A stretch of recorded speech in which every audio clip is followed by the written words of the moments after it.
የኢንዱስትሪ ፓርኮች ፋይዳ አላቸው ወይ? ምን ጥያቄ የለውም። ፋይዳ አላቸው። ለዚህ ነው በዓለም ደረጃ ከ6000 በላይ ያሉ ያልኩ። በእኛም ሀገር መጀመሪያቸው ትክክለኛ ነገር ነው፣ አስፈላጊ ናቸው። አካሄዳቸውን መፈተሽ ቢያስፈልግም ኢንዱስትሪያል ፓርክ በጣም አስፈላጊ ነው። አንደኛ ኢንቨስትመንት ለመሳብ ከተበተነው ፋብሪካ ይልቅ ኢንዱስትሪያል ፓርክ ሞር ተመራጭ ነው። ሞር ኢንቨስትመንት ሊስብ ይችላል። ሁለተኛ የመሰረተ ልማት ወጪ ይቀንሳል። እዚህም ምሳሌ እዚህ ጋር ፋብሪካ ካለ ለሱ ኢነርጂ፣ ለሱ መንገድ፣ ለሱ ውሃ ከምትል አንድ አካባቢ ቢሆኑ የኢንፍራስትራክቸር ኮስት ይቀንሳል የግድ ስለሆነ። ሶስተኛ ቅንጅት ይፈጥራል። አንዱ ለአንደኛው ግብዓት፣ አንዱ ለአንደኛው ተጋሪ ሊሆን ስለሚችል ቅልጥፍናን ይፈጥራል። ለአስተዳደርን ይመቻል። አንድ አካባቢ ሲሆኑ በአንድ ማኔጅመንት ልትመራ ትችላለህ። በጣም በርካታ ጠቀሜታዎች አሉት። እንዳልኩ ግን ልክ እንደ ኃይለ ሥላሴ ጊዜ የዴቨሎፕመንት ኮሪደር ወይም የሬልዌይ ኮሪደር ቢከተል ኖሮ ሳይበተን ማለት ነው። ፓርክ መሆኑ ብቻ ሳይሆን ፓርኩ ራሱ ለኢምፖርት ኤክስፖርት በተመቸ አቅጣጫ ላይ የሰፋ ከሆነ። የቀድሞ አካሄድ ችግሩ ምንድን ያልክ እንደሆነ አንደኛ ቦታ ምርጫ ነው። ለምሳሌ ጅማ፣ መቀሌ፣ ባህር ዳር፣ ሐዋሳ ለመበተን አዋጭ አይደለም። ኢንዱስትሪያል ፓርክ እንደዛ አይሰራም። ኢንዱስትሪያል ፓርክ ለኢምፖርት ኤክስፖርት በሚመች አቅጣጫ ላይ ቢሰራ ነገር ነው። አግሮ ቢሆን ችግር የለውም፣ ግብአቶቹ አርሶ አደር ስለሆነ። ኤክስፖርትን ታሳቢ ያደረገ ስራ እየሰራ በየክልሉ መበተን ግን ሁለተኛ ብድሩ ነው። 1.6 ቢሊዮን አልኩ አይደለም፣ በጣም ኮስትሊ ነው፣ በጣም ውድ ነው። በኋላ እኛ ለምሳሌ ቦይለሚ 3 የጀመርነው አለ። ቦይለሚ 3 የጀመርነው የኢንዱስትሪያል ፓርክ ሳይዝ ከጅማው ከአንዳንዶቹ ጋር ይተካከላል፣ በሳይዝ ከባህር ዳር ጋር ይተካከላል። ዋጋው ግን በግማሽ የቀነሰው።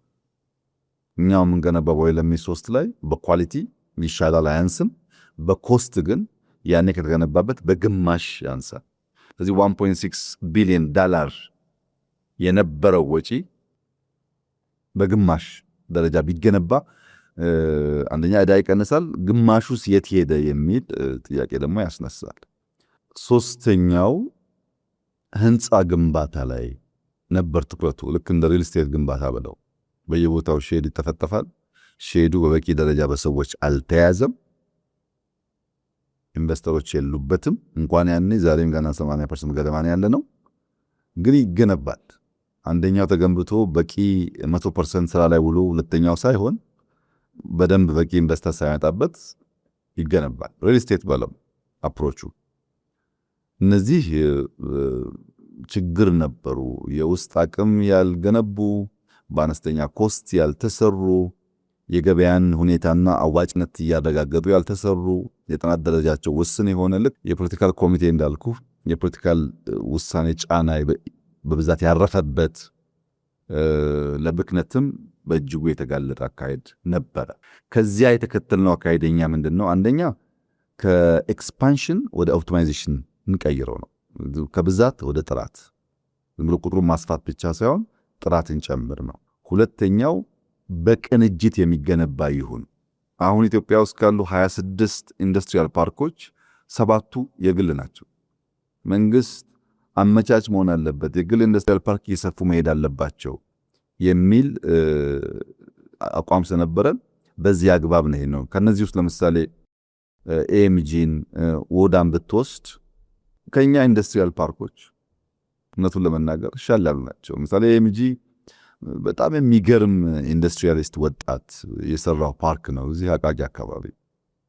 በፈለግከው መመዘኛ እኛ ከሰማያቸው ኢንዱስትሪዎች በሼር ስፋትም በጥራትም ይሻላል።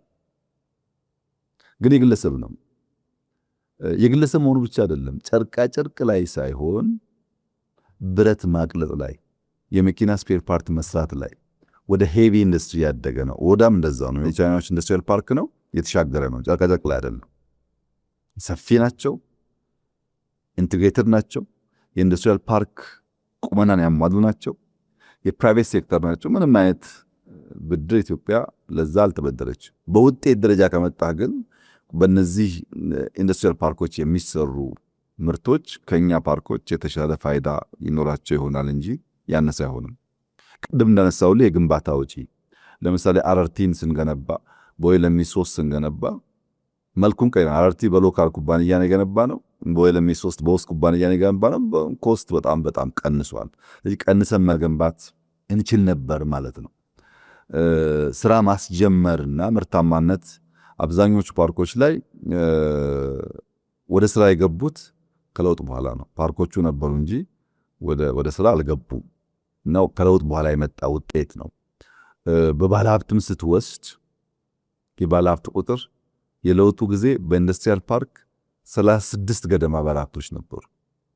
ዛሬ 300 በላይ ባለሀብቶች አሉ። ከ36 ባለሀብቶች አሁን 300 ገደማ ባለሀብቶች ተጠግተዋል።